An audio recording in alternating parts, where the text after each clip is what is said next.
All right. First show of 2025. Yep. Uh, how many have we missed? Our Sundays have we missed? We've missed two already. Well, what did it, New Year's and then busyness. I'll So, be I'll be honest, I forgot. Just all it took was a month of not doing the podcast to forget about it. it's like you never done it in the first place. Yes, you text me. I'm like, oh shit, that's right. That's something we do. 6 years down the drain, our Yeah, media empire. You think LeBron James just forgets how to play basketball if he doesn't do it for a week? maybe. Wonder if he's gone a week without playing basketball. Oh, absolutely. I don't know. Guy plays a lot of basketball. Yeah, but you never think he's taking a week vacation? Well, you can still play a pickup game, right? True, but do you think if your job is basketball, you do your job for fun? No, the guy's 40 and he's Excuse still me. playing basketball. I think he's probably keeping on top of his game. No, I'm not saying he's not working out. I'm just saying maybe he's not playing basketball. Same, if a basketball player. Have you ever watched the movie Space Jam? Yes, I've seen Space Jam. Yeah, it's kind of like that. If they don't touch a basketball every 3 days, it gets sucked out of them into the nearest ball, and then they, of course, lose their powers and have to fight aliens. I didn't realize That's just that was the case. that's just the rules. And then I think Danny DeVito enslaves you and puts you in a theme park, if I remember the plot of that movie. Yes, that was Danny DeVito. Did you ever see the second one, Space Jam 2? I did not. I didn't either. It looked really bad. People had negative things to say about it. What that notorious PIG section looked so good. Yeah, of course. Everyone loves a good Notorious VIG Looney Tunes parody. It writes itself. God, just got awful. I don't even know what was the plot of that one. I don't know. I didn't watch it. So, I think it was something about like his son got kidnapped or something. I don't know. I don't know what Looney Tunes had to do with it. I know it was like it was just the greater Warner Brothers. We own these characters, so we're just going to put them in this movie kind of thing. Look, everyone liked Ready Player One, so they had to do that. Did anyone like Ready Player One? I thought people weren't a big fan of that. Oh, well, I think it made a lot of money. Steven Spielberg. Was that Spielberg? Yeah, that was a Spielberg movie. Oh my gosh. How the mighty have fallen. Look, you're not gonna always hit 100% the shot you take.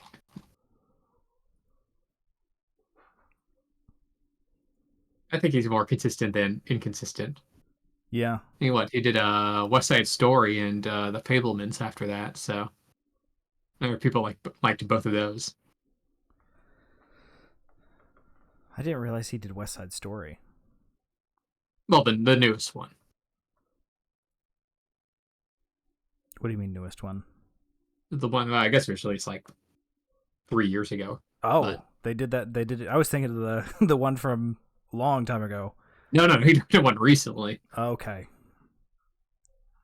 See, I didn't know they made another. If it's come out within the last like 4 or 5 years, I don't know it. You don't just occasionally look up what movies are coming out. Nope.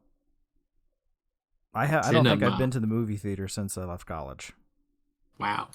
Well, I take that back. We saw the only movies I've seen since leaving college are Sonic, Sonic 2, and Wonka. That's it. Wow. 3 for 3, huh? 2 for 2. The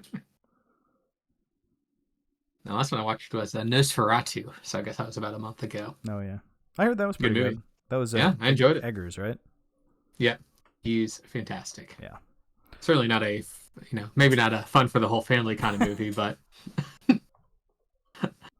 I do like spooky vampires. Yeah. You enjoy that Dracula ripoff? That's become a classic in its own right. I mean, it was literally sued for being Dracula Yes. ripoff. Well, the only reason So- it still exists is because they didn't destroy all of the copies. Hey, Hey, he has a mustache in this one, so it's It's different. Dracula can't grow a mustache. Plus, Dracula's like, I want to suck your blood. And Nosferatu's like, I want to suck your blood. Completely different accent. Yes, completely different. Do not steal. Original character. Yeah.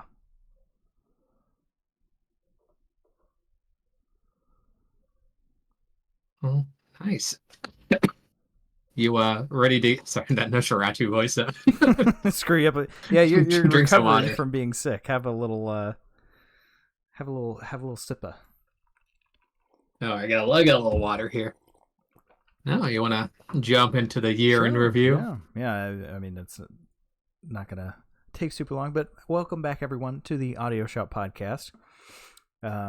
As is tradition, we like to be lazy at the start of the year, and we're just going to talk about last year, which means we don't have to listen to anything, and we just have to take about 5 minutes to look at what we listened to and order them into a list. But it helps us to look back on what we've done previously and discuss it. But last year we listened to 19 albums out of a possible 52. Not exactly bad, really. Not exactly. You take out holidays. That probably runs it down to like 40 possible weeks. Roughly. I don't think it runs it down that much. So that's like a 50% batting average. I would say 42 would be super generous. 10 weekends. Yeah, 10 weekends, and then you plug in like birthdays count as a holiday. I'm sure. Well, just in general, Arbor Day. we're batting a 36.5%. That's a very solid fail. That's very good if you're playing baseball. True, but we're not playing baseball. We're trying to be online every Sunday evening. So, but yeah, 19 albums reviewed this year. I think I'll start by walking through the ones we reviewed, if you don't mind, Sam. Go for it. I had to refresh myself of what we actually listened to.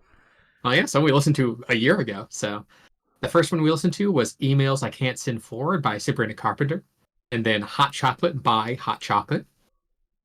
Milky Way by Chocolate Milk. That was confusing. Stoneflower by Antonio Carlos Jobim. Menagerie by Bill Withers. Rewind Forward by Ringo Starr. Sir Ringo Starr. Mm-hmm. Johnny Cash with his Hot and Blue Guitar by Johnny Cash. Somewhere in England by Sir George Harrison. A Dream Is All We Know by The Lemon Twigs. The Mollusk by Ween. Watertown by Frank Sinatra. Remain in Light by Talking Heads. Light B741 by King Gizzard and the Lizard Wizard. Imaginal Disc by Magdalena Bay. The Traveling Wilburys Volume 3 by The Traveling Wilburys. ELO 2 by ELO. On the Third Day by ELO. The Beach Boys Christmas Album by The Beach Boys. And A Christmas Gift for You from Phil Spector. Produced by Phil Spector. Not crediting any of the artists that actually were on the album. There's like 4 different artists. Just the producer. Well, his name's on the album. Yeah, so 19 albums. So for this, we'll be ranking our top 3 worst and our top 5 best. And that's just kind of based on how we remember them and how we reflect. Yeah. So per tradition, we start with our top 3 worst. So number 3 being the third worst, 2 being the second worst, and 1 being the worst of them all. I will say the thing that stuck out to me most going back through this list is there wasn't really any, at least of the new albums. I've already heard ELO 2 and On the Third Day. There wasn't really anything that stuck out to me as, oh yeah, that was really bad. I agree. I mean, there's definitely some stinkers, but I think in previous years it's been easier to say like this is like when you say something's the worst album, right? Yeah. It feels right. All right, I think this year we didn't actually give any scrapyards. Yeah, I don't. Or at least I didn't. I don't believe we did. Which is pretty rare, but we also only. I guess just means albums. that we. Well, yeah, still, you think at least one of them would be a scrapyard, but some got close, which we'll get into. But I don't think there's anything that deserves to be on the in the Hall of Infamy. I also think we didn't really. The only brand new album this year, I believe, was the Sabrina Carpenter one and the King Gizzard one. All the rest were, well, Imaginable. Imaginal Disc was new. and A Dream Is All We Know were also 2024 releases. Those are so we. I mean, 5 of the 19 were brand new, and the rest were selected because we're like, oh yeah, this would be interesting to listen to. So we already knew it wasn't going to be Scrapyard. You know? Yeah, we didn't go into too many albums selecting albums we thought would be bad. Yes, because historically the only ones that have ever hit that are, what was it? It was Santana's brand new album, which was dog shit. It was Imagine Dragons Origins' brand new album, which was dog shit. Bob Dylan, Shadowland. Yeah, that was pretty bad. So it's really only been the brand new ones, and we got pretty lucky. I mean, there was a couple not great new albums, but wait, Sam, you said you haven't been at the theater, but I know you watched that new Timothy Chalamet Bob Dylan biopic like 5 times in theaters already. Yeah. You love this stuff. Yeah, no, I hate that. Hate both of them. But yeah, there was a couple where I was like, yeah, that's not great, but there was none that were just awful. Well, let's if you don't mind, Sam, then how about we get to our top 3 worst albums of the year? Sure. So I think, if you don't mind, I'll start with my number 3. Go for it. And I think that's going to have to be, and again, I think our worst this year is not terrible, but I have to give number 3 spot to Hot Chocolate by Hot Chocolate. So this was one that I forget if we wanted to listen to Chocolate Milk and then we saw there was Hot Chocolate and we just decided to listen to that one as well. No, I suggested this one because it has You Sexy Thing on it. And yes. I had been obsessed with the song, so I wanted to listen to the album. Yes, which is a good song. Yes. Their lead single. But I felt the rest of the album didn't really live up to it. In terms of, like, obviously You Sexy Thing's a pretty interesting cut.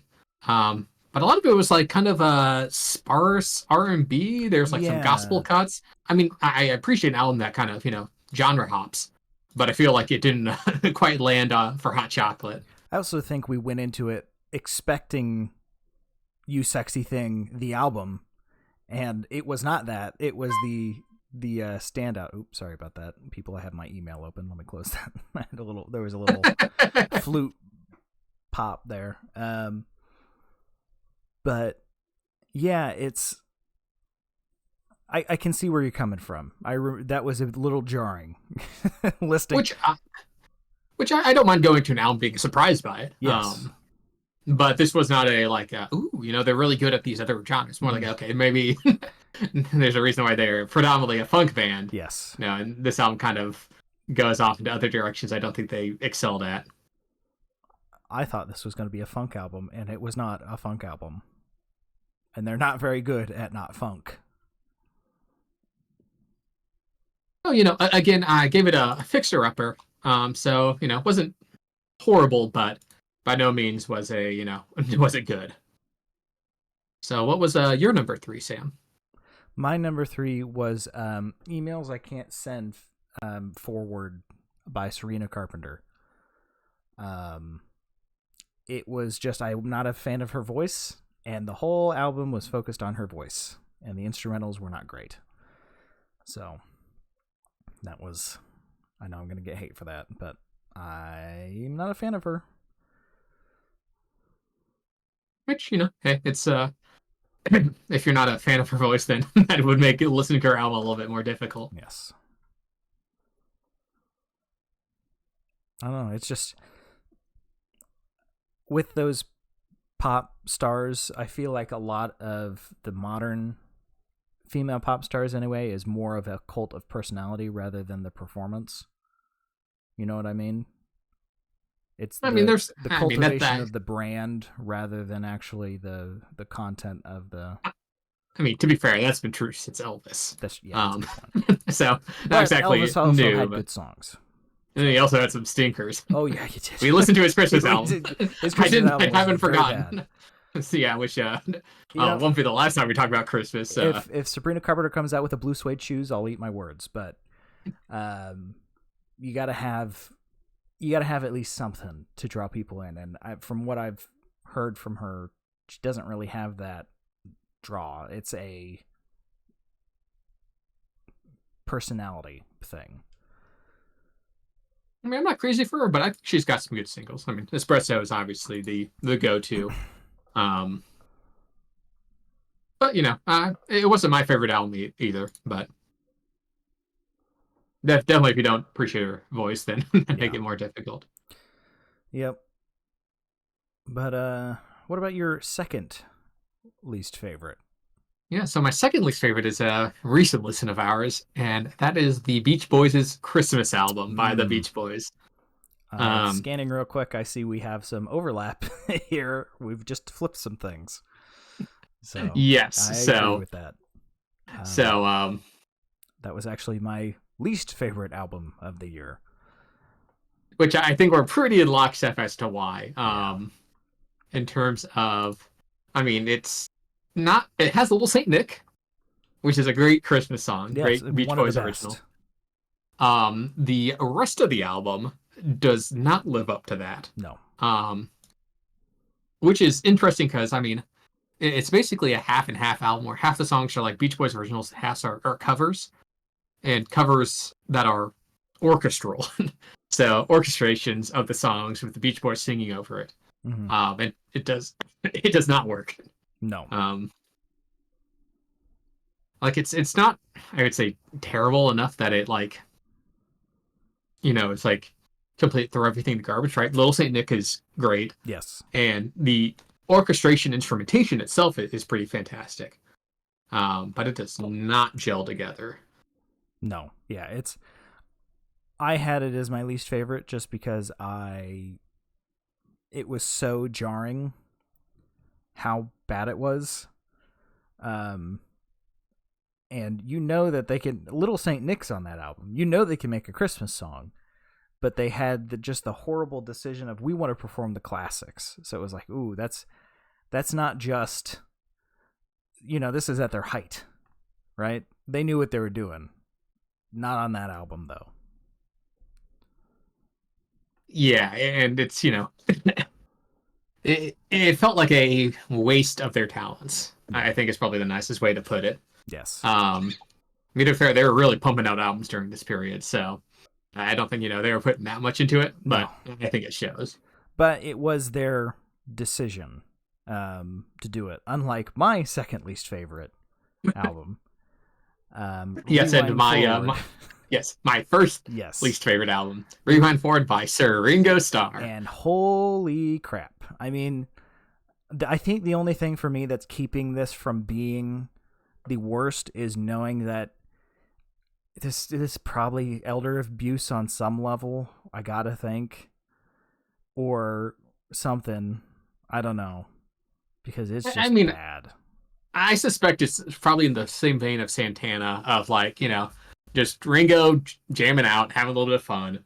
Obviously the dude's over 80 years old. Yeah. I mean, this album's not good. It's not even, it's an EP. It's 4 songs. It's like 15 minutes long. But had to be my least favorite of at least the Christmas album had, Little Saint Nick. Mm-hmm. This one doesn't have any songs I'm returning to. What gets me is that the instrumentals are good. He's still good at instrumentals. And honestly, the singing wouldn't be bad if they just left it at his voice. It's the weird vocoding that they do. And it's a weird filtering. I mean, he's not a great singer. I mean, and the instrumentation are I think pretty mild at best. He's never been the best singer, but it would have been better to leave it alone than whatever they did. You know what I mean? Which, I mean, yeah, it probably would have sounded better. Yeah. But still probably wouldn't have sounded good. But we got to listen to his new album now that just came out. I mean, we got to be fair, I never, I could never outright hate a Ringo album, or at least I haven't so far. At the very least, it sounds like he's having fun on it. Yeah. At worst, they're bad, but pretty harmless. I think I ranked his album my second worst last year, one of his albums.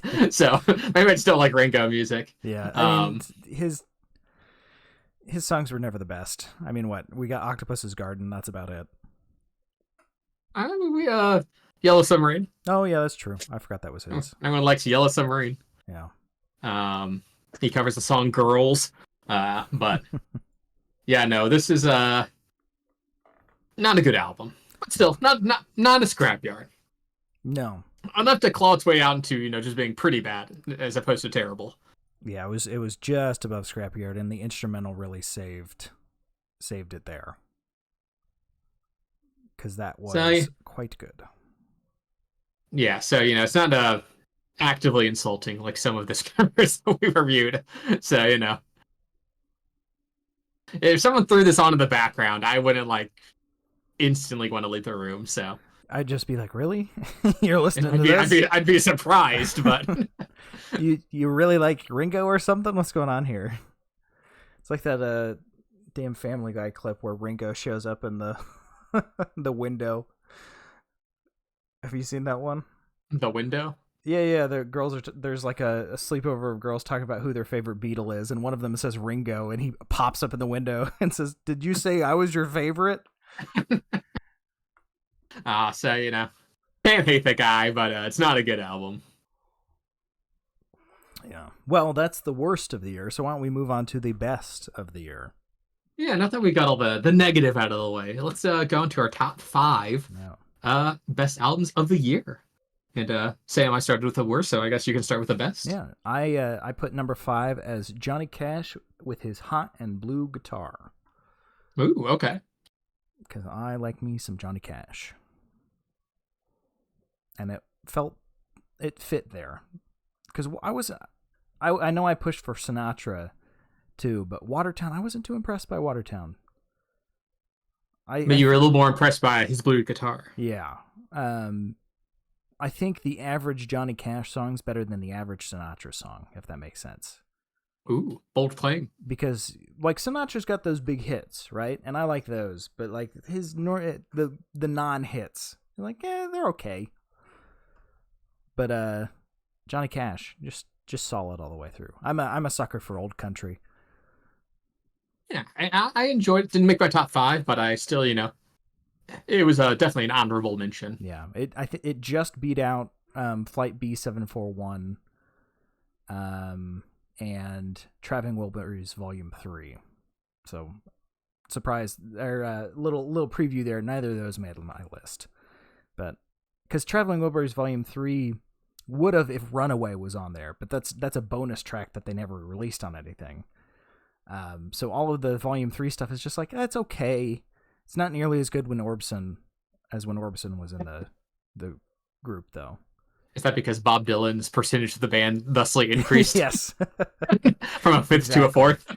Even though I skipped most of the tracks on Volume 1 because most of them are sung by Bob Dylan. But speaking of Flight B741 by King Gizzard and the Lizard Wizard, that was actually my number 5 choice. A very good choice. So obviously or at least I'm a bit of a lizard head. Yeah, I am as well. Too bad they've slowed down their output to a measly album a year. Clearly they need to pick up their game again. Actually, they just released a single, so they probably have something coming out here soon. Yeah. How many did they release last year? Was it only just this one? Okay. Yeah, just this one. I would like to try and keep on top of them every time they've got one coming out. We hit it, but I know they're working on a orchestral one. I think. Maybe that's what's coming out in 2025. Because I remember seeing a picture of them rehearsing or something. And but no, I still I very much enjoyed Flight B741. Excuse me. Obviously we've listened to quite a few King Gizzard albums. And they really span the genre realms. And this one was almost kind of a groovy, bluesy kind of a mix. Mm-hmm. And I think it hit more often than it didn't.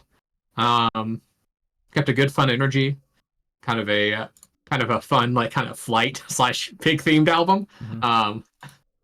And yeah, overall I thought it was a fun listen and a good addition to their catalog. So gave it my number 5 spot.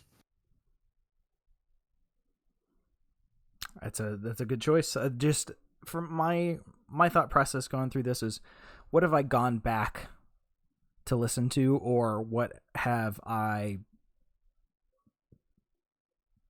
has stuck with me. Because I'll be honest, I have not gone back to listen to much from this previous year. I will say I was while I was driving for Christmas, right around sunset, right as the sun hit the horizon. I started up Sketches at Brunswick East. Yes. Such a good sunset album. Love that out. Yeah, that's such a good day to night album. Yes. So, yeah. So this one obviously doesn't rank up in my favorites, but I think it's still a pretty good addition. Yeah.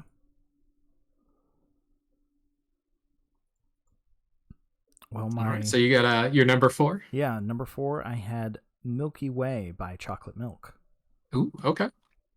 Again, not really one I've gone back to revisit, but I quite like the album. Going back, reviewing it and looking it over,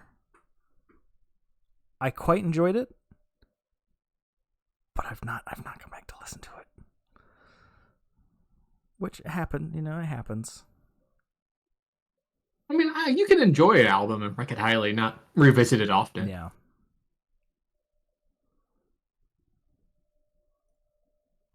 I mean, I thought that one was fairly good. I haven't gone back and listened to it either. But I quite recall it being an enjoyable listen. Take it didn't make your list then? It did not, no. Well, then what was your number 4? My number 4 was one you actually mentioned, and that was Watertown by Frank Sinatra. Oh, okay. So spoiler alert, Johnny Cash does not make my list, but Watertown did. So maybe this is different. We're different souls, Sam, in terms of our I think last year preferences, but everything we had lined up exactly. Yes, and this year I think it's actually very different. But yeah, no, Watertown, I was quite surprised because I was kind of going in with the expectation of what you said of like, okay, Frank Sinatra's, he's got his singles, he's got his classics, but I wasn't sure how he'd hold up on the album experience. Mm-hmm. But I was quite pleasantly surprised by Watertown. Obviously, it was a narrative album, and one that was a bit of a downer, honestly. Yeah. But I kind of liked it. It was almost a mood piece. Frank put a lot of emotion into it. Some of the songs were absolutely killer. In terms of like just kind of conveying a story and a mood. I mean, I remember Michael and Peter were especially like a little bit of tearjerkers. Mm-hmm. I wasn't kind of expecting that much kind of the album experience from Frank here. So honestly, I was pleasantly surprised, and I think that earned my number 4 spot. I can respect that. It's a good album. It just not quite high enough to get onto my list. Well, then what did make your number 3 spot, Sam? My number 3 was A Dream Is All We Know by Lemon Twigs, because while I think it was my highest rated album of the year, I can't recall. Man, it was just, they really captured, they did better. This is a better Beach Boys album than Beach Boys' Christmas album. That goes without saying, yes. And flip my hand, that was actually my number 2 pick for this year. I almost had that as my number 2 as well. It was very close. Because man, is that a good damn album. Yeah, Lemon, it was a 2024 release. Mm-hmm. So, but their ability to capture that classic, 60s harmonized sound is, it's like you could play this and like be like, besides maybe the production, be like, oh, that slots right in, but it still has, it's not derivative. If that makes sense, right? It's not like a Beach Boys cover band. It's its own unique thing. It's like that band existed in the 60s and produced out of there. Yeah, other than that first track, you wouldn't be able to tell. I remember saying if I hadn't known this came out this year and you hadn't told me it was coming out, I would have thought it was from the 60s. And so, yeah, fantastic sound, great songwriting, great instrumentation. Honestly, Lemon Twigs have been killing it. I mean, this album and their album from 2023, Everything Harmony, are just fantastic. Yeah. So quite happy that it made your number 3 spot. Yes, it was a fantastic album. Probably the best new album of the year. Because I'm a basic bitch, and you probably can guess what my 1 and 2 are. Oh, then how would I talk to my number 3 then? Yes, what is your number 3? Yes, my number 3 is actually Remain in Light by the Talking Heads. Oh, yeah, it's a good album too. Which, I'm a bit of a Talking Heads stan. I quite enjoy their music. I always remember someone describing their music like someone forcing an alien to make songs at gunpoint. Kind of has this very nervous, energy, but still very funky and still very danceable. Mm-hmm. Yeah, and Remain in Light is, I think, uncontroversially considered one of their best albums. Yeah. I think Speaking in Tongues I might prefer it a little bit more, but this one's still fantastic. I mean, it's got Cross-Eyed and Painless, great funk album. The Great Curve is a fantastic, energetic kind of driving song. Yeah, it's just a solid like kind of funk Talking Heads album. Yeah. I think it's well deserved its accolades. Yeah, I'm going to fight the consensus here. Quite good. Just a little out of my wheelhouse to be putting on here. I mean, I like their classics, of course, but their bread and butter songs are a little wacky. Yeah. David Byrne is a guy who likes to go a little bit out, but that's what I like about it, is his ability to be out there but still make a song that's fun and listenable, and I don't know, it's that kind of dichotomy of like, yeah, this is weirdo music, but it still somehow works. Yeah.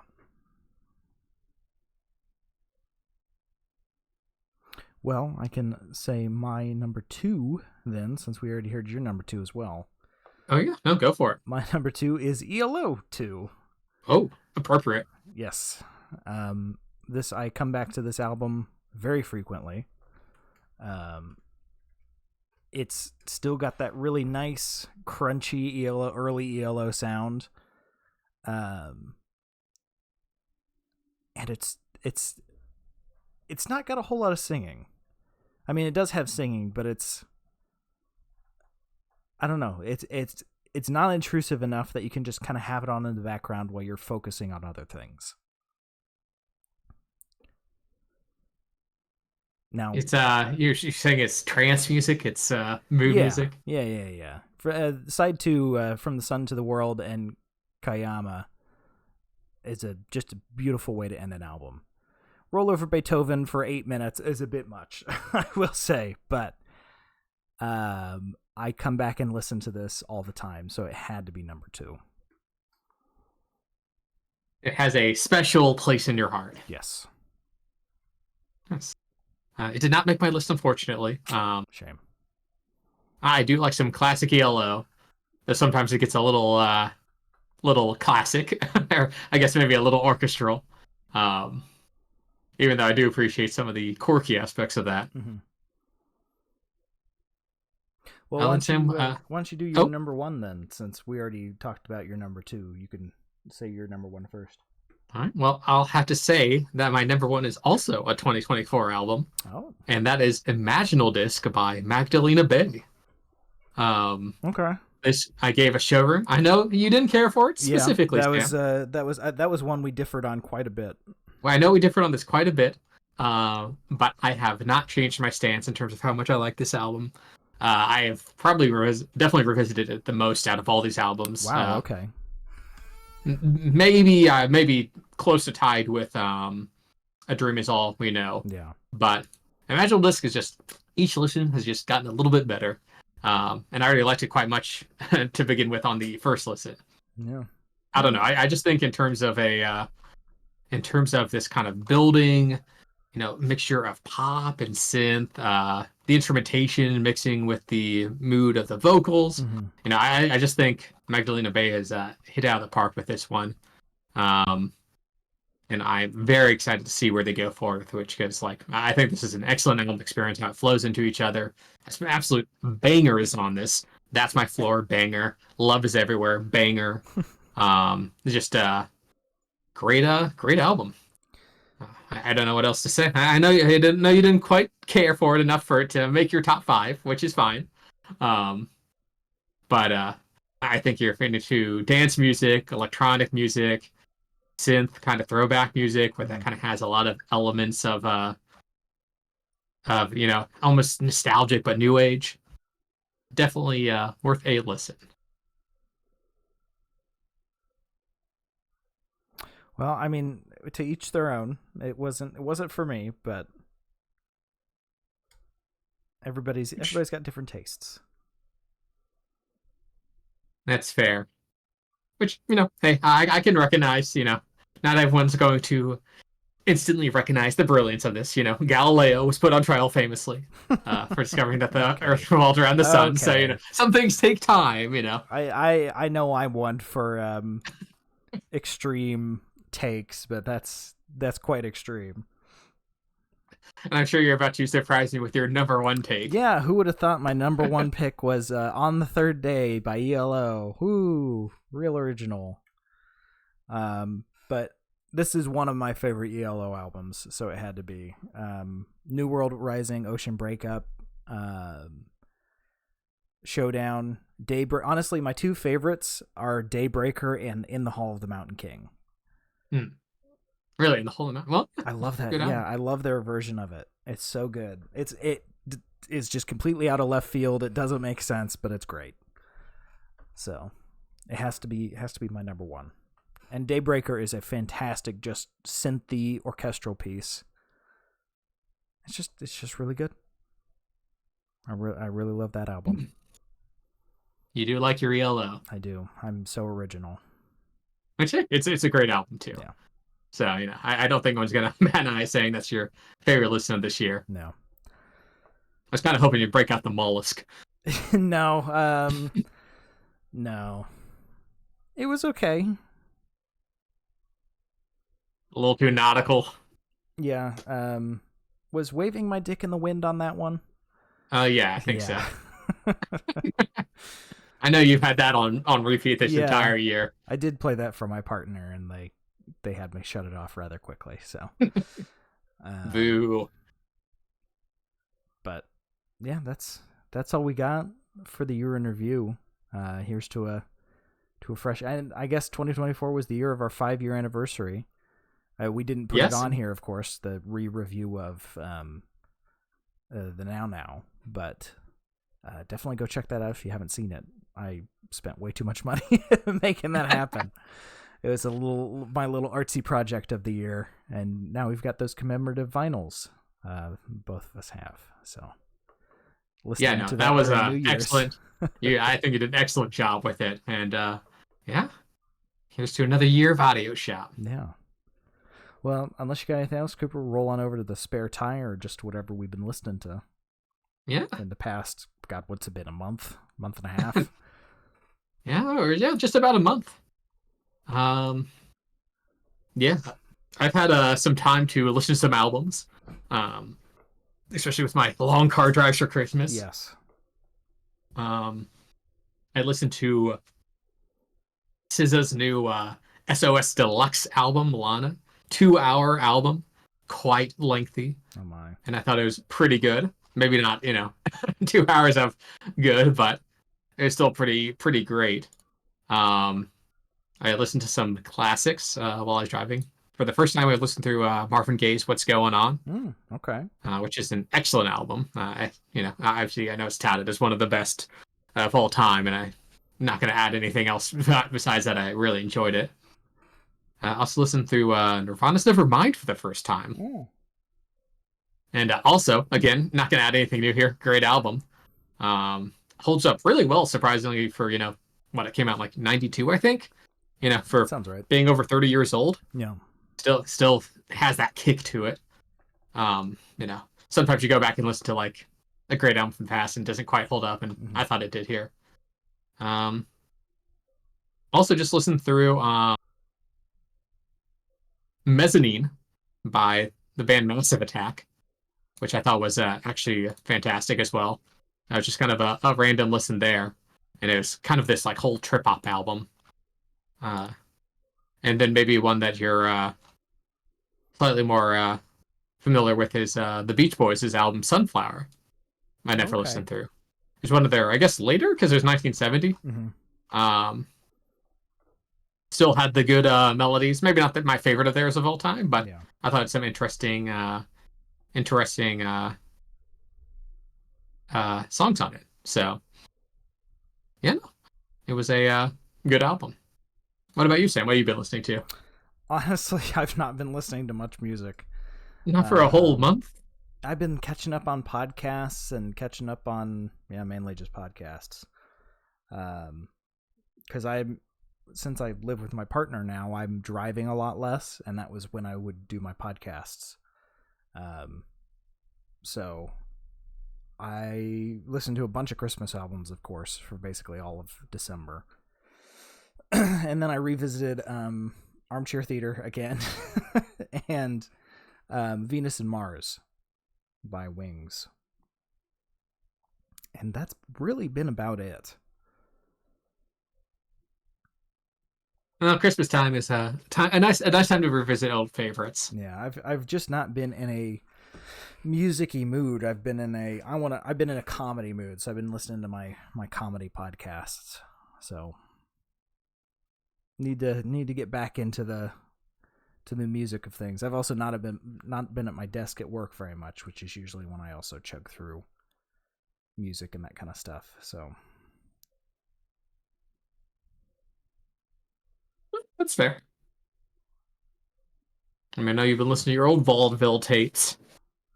You listen to the Three Stooges on audio. Yeah, I've only got so long before those Edison records start wearing out. The wax is already starting to get a little thin. So listening to the Marx Brothers on vinyl. Yeah.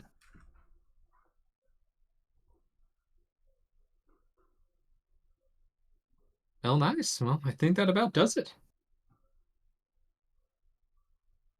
You have anything else to add, Sam? I think that's all we've got. Did we address the year of the stoat? I don't think we did. We did not. We just kind of brushed it. So every year we select a animal for it to be the year of. Last year it was year of the sponge, so this year it's year of the stoat. And you got some the humble stoat, yes, cousin of the weasel. Some cute little and ferret, cute little pictures there of them. But yeah, other than that, I think that's all we got. So if you've liked what you heard and you want to hear some more of us, you can go to the YouTube link in the description of Twitch, not description, whatever, on our page. You know how it works. Scroll down, there's a picture of Jeff Lynne. He's the guy with the aviators on. That'll take you to YouTube, where almost all the past episodes are. You can listen to us there if you want. And if you're listening on YouTube and you want to listen to us live, there's a link in the description to the Twitch, where it's usually every Sunday at 8 p.m. Eastern, although I'm not sure we can say usually if we're hitting 36%. So that's a... You did it minus holidays, it's around 50%. We're batting 1 for 2. I don't think it's around 50%. That's Christmas, a lot of holidays. New Year's, Thanksgiving. That's about 10. That's minus 3. That maybe brings us to 38%. 4th of July, that's 4. Halloween, that's 5. Labor Day, that's 6. Arbor Day, that's 7. Memorial Day, that's 8. Wait, President's Day and Boxing Day. There we go. There's 10. Anyway, you can also get us on Blue Sky. What's the link to that again, Coop? Which you can follow us at Blue Sky, at Audio Shop Pod. That's POD. And we'll let you know what album we're listening to and when we're listening to it. And I think that's all we got. And I believe we'll be here next weekend. But yeah, get back into the swing of things and actually review an album. Yeah, maybe start the year with something fresh. See what's coming out. Ooh, whereas just I'd be down for that. But yeah. Other than that, thank you all for listening, and we will see you next time. See you later, shoppies. See ya.